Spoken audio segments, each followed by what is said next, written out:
स्वागत है आपका मेरे इस चैनल माँ धर्म गंगा में। आज हम आपके लिए शीतला माता की कहानी लेकर आए हैं। इस कहानी से पता चलता है किस तरह शीतला माता धरती में प्रकट हुई थी और कुम्हार के घर को छोड़कर पूरे गांव में आग लग गई थी। एक बार जब शीतला माता को यह जानने की इच्छा हुई कि उनकी पूजा धरती पर कौन कौन करता है, जिसको जानने के लिए शीतला माता धरती में आने का निर्णय लिया और धरती में आते ही शीतला माता ने एक बुजुर्ग महिला का रूप ले लिया। तभी शीतला माता राजस्थान के डुंगरी गांव में पहुंची और इधर उधर की गलियों में घूमने लगी। जैसे ही शीतला माता गलियों में घूम रही थी, तभी अचानक से उनके ऊपर किसी महिला ने चावल का उबलता हुआ पानी फेंक दिया।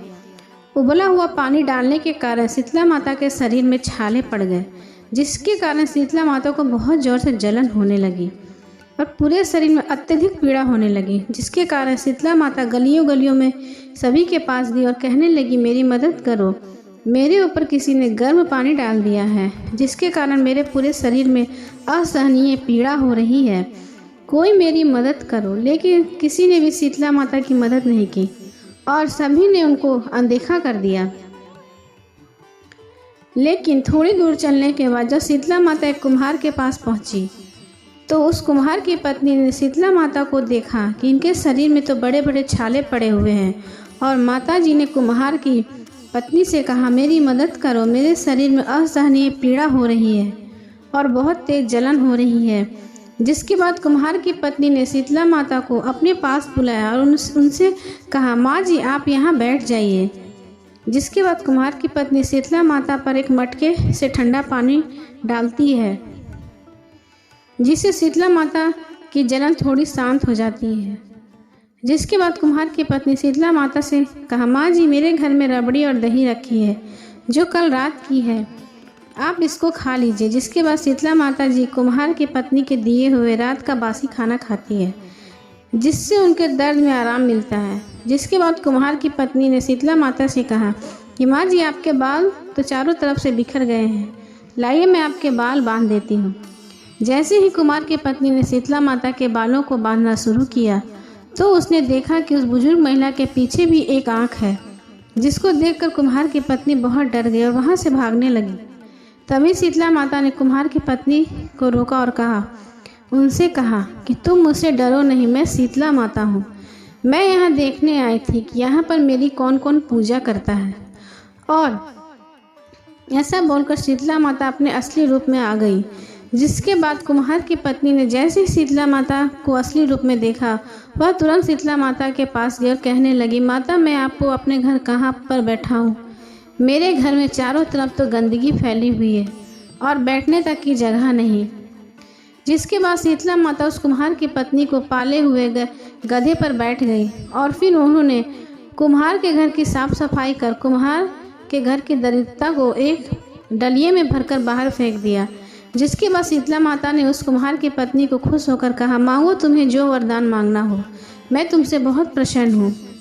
तभी कुम्हार की पत्नी ने शीतला माता से कहा, माता आप हमें वरदान के रूप में इतना दीजिए कि आप हमारे राजस्थान के डुंगरी गांव में ही निवास करें और जो भी मनुष्य सप्तमी और अष्टमी को आपकी पूजा करे, व्रत रखे और आपको ठंडे भोजन से भोग लगाए, आप उनके घर की गरीबी भी खत्म करें और जो भी महिला और आपकी पूजा सच्चे मन से करे, आप उनको अपना आशीर्वाद दें और सभी लोगों को रोग मुक्त करें।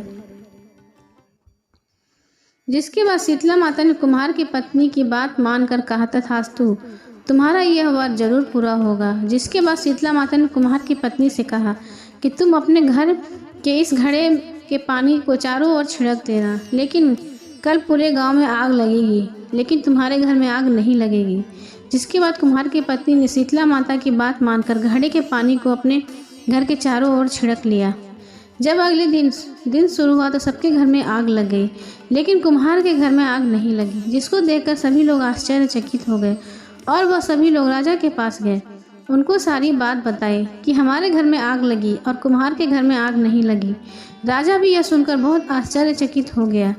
जिसके बाद राजा ने अपने सेवकों को भेजकर उस कुम्हार की पत्नी को अपने दरबार में बुलाया। जब कुम्हार की पत्नी ने राजा के दरबार में पहुंची, तब राजा ने उससे पूछा कि तुम्हारे घर को छोड़कर बाकी सभी के घर में आग कैसे लगी। तुम्हारे घर में आग क्यों नहीं लगी? तब कुम्हार की पत्नी ने कहा, कल मेरे घर में शीतला माता आई थी और उन्हीं की कृपा से ऐसा हुआ। यह सुनकर राजा और सभी गांव वाले एकदम स्तब्ध रह गए। फिर राजा ने पूरे गांव में सभी लोगों से कहा, आज से सभी लोग शीतला माता की पूजा करेंगे। और तभी से डोंगरी गांव का नाम शीत की डोंगरी पड़ गया। और राजस्थान में शीतला माता का बहुत बड़ा मंदिर बनाया गया, जहाँ पर हर साल मेला लगता है और बहुत सारे लोग मेले में आते हैं।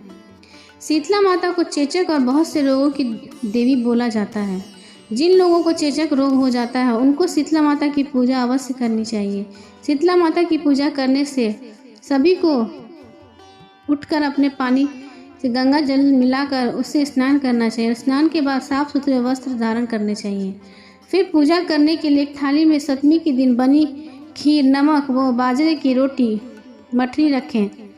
दूसरी थाली में आटे के बने दीपक, रोली, वस्त्र, चावल और एक लोटे में ठंडा जल भी रखें। फिर शीतला माता की मूर्ति को स्नान कराएं और उसके बाद हल्दी और रोली उनको टीका लगाएं। थाली में रखी सभी वस्तुओं को अर्पण करें और फिर एक दीपक बिना जलाए रखें, उनको भोग लगाएं और उनकी आरती करें। शीतला माता की पूजा चैत्र कृष्ण पक्ष की अष्टमी को मनाया जाता है। इनकी पूजा करने से सभी रोगों का नष्ट होता है। बोलो शीतला माता की जय।